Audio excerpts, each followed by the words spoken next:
Grabatzen ari garen unean gaueko 11:20, barkatu gaueko 11:18 diren honetan, gaur Real Madridek eta Rayo Vallecanok Santiago Bernabeun jokatu duten eSports Ligako 12. jardunaldiko norgehiagokaren analisia egingo dugu. Usna egin dute, berdinketa izan da beraz gaurkoan Bernabeun, eta horrek Real Madrid lidergori gabe utzi du gaurkoan gainera. Norgehiagokari dagokionez, norgehiagoka oso irekia izan da, bi taldeek izan dituzte aukerak, noski normala den bezala Real Madridek eraman du jokoaren ekimena, eta gaur gainera Carlo Ancelottiren taldeak aldaketa batzuk egin ditu izan ere, denboraldi honetan hasieratik jokatu ez duten jokalari asko jokatu dute, esate baterako Fran Garcia itzuli da berriro ere 11kora, orain arte bazirudien Ferland Mendik postua jana ziola, bestalde batetik bai Kamavinga eta bai Kroos, bai Modric, 11koan izan dira, gainontzekoak ohikoenak behintzat, Joselu Kaspaldiko partez ere hasieratik jokatu du, eta Rayo egia esan oso ongi ikusi dugu, Rayo oso on bat, bere sistema eta jokoari muzin egin gabe, hor Franciscok alternatiba asko dauzka, baina esan dezakegu da Euskarri bikoitzetikan aurrerako lerro hori, hau da Isik, Álvaro Garziak eta normalean behintzat Unai Lopezek osatzen dutena, batzuetan hor sartzen du baita ere Oscar Trejo, baina gaurkoan Unai Lopez izan da bertan, Zis eta Valentin ere hor oso sendo, eta Rayo Vallecanok duen onena hori da, eta horrek ematen dizkio emaitzak, ez da alde batetik Euskarri bikoitz oso sendoa dauka, eta horiei baloiak entzea oso zaila da, horrez gain Álvaro Garziak eta Isik defentsa lan handia egiten dute, gainera Unai Lopezek ere asko laguntzen du, eta hori da, Rayoren arrakastaren gakoetako bat, eta gaurkoan ere hori erakutsi du, ez da hasierandik Madridi presio ez itxua eginaz, baizik eta buruz egindako presioa izan da, Rayo Vallecano egin duena hasieran, baina Real Madrid asko kostatu zaio, eta gainera bi akats ere egin dituzte Madrildarrek lehen zatian, alde batetik Fran Garziak baloi nahiko garbi bat entregatu dio Rayoko aurrealdeari, Raúl de Tomasek sekulako aukera izan duena, eta bestalde batetik berriz Luka Modricek, ez da ohikoa Luka Modricek horrelako pase bat utsegitea, baina gaurkoan pase hori utsegin du, gero sekulako norgehiago jokatu du, gero itzengo du Luka Modric eta zere, baina pase hori utsegin duenean, benetan Real Madrid arazo handietan sartzeko moduan zegoen une horretan. Eta Rayo azita, ikusi dugu azita,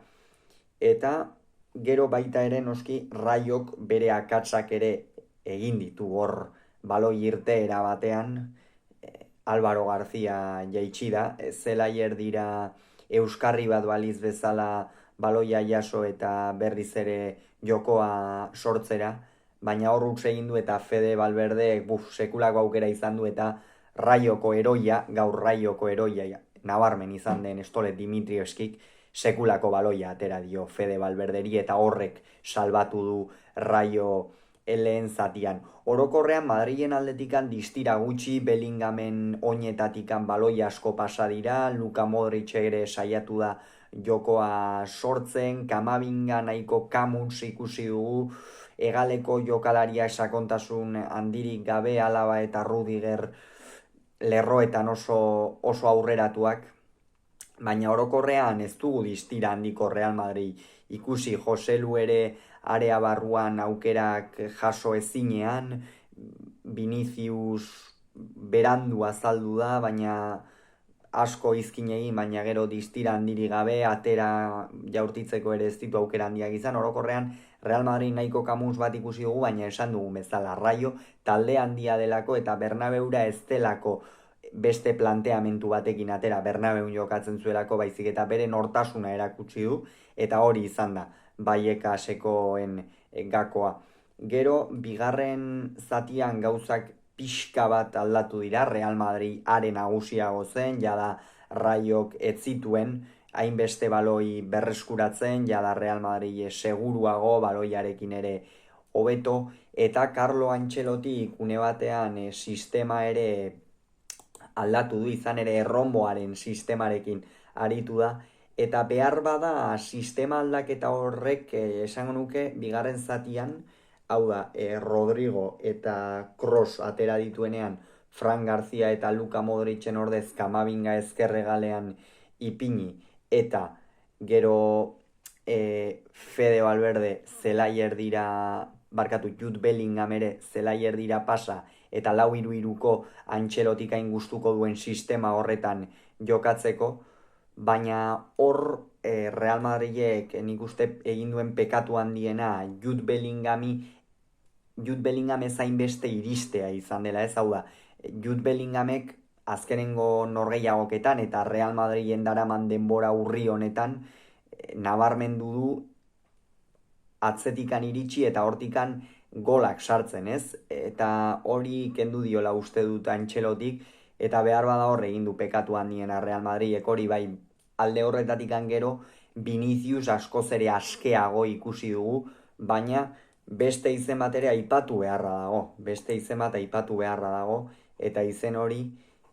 Andrei Ratiurena da. Andrei Ratiuk 2 norgehiagoka jokatuak zituen soilik Real Madriden aurka gaurkoan jokatu ondoren, eta egia esan ongi baino hobeto bete du bere lana jokalari errumaniarrak. Benetan partida oso ona egin du, egia da Vinicius tarteka joan zaiola, baina Vinicius bezalako jokalari bat joatea ez da harritzekoa, eta ezin zaio horregatikan ezer leporatu. Sekulako norgehiagoka egin du, oso ongi babestu du Vinicius, baita ere Viniciusek barneraka egiten zituen mugimendu horiek ere hortikan arrisku handia baitu Brasildarrak, eta partida oso ona egin du Ratiuk. Eta esan dugu Luka Modricen inguruan ere hitz egingo genuela, eta Luka Modric gaurkoan aspaldiko partez ere titular izan da, jada pixkanaka protagonismoa badauka Real Madrid, baina pixkanaka ere galtzen ari da. Eta gaurkoan saiatu da jokoa sortzen, pase batzuk ere egin ditu, erdirak eta garrantzitsu batzuk ere, baina orokorrean ikusten da, ez? Jada ez dela lehengo Modric ritmoa ere ez duela berdina. Eta esango nuke Fede Valverdek itzalak eta argiak izan dituela gaurkoan, alde batetik bai, lasterkaldi oso onak egin ditu uruguaitarrak, baina gero beste batzuetan baloia eta babestu behartzuenetan ez da bat ere finalitu, eta hori ere kondenatu du Madrilek, horrek ere kondenatu du Real Madrid. Eta hauxe beraz, esan behar genuen guztia,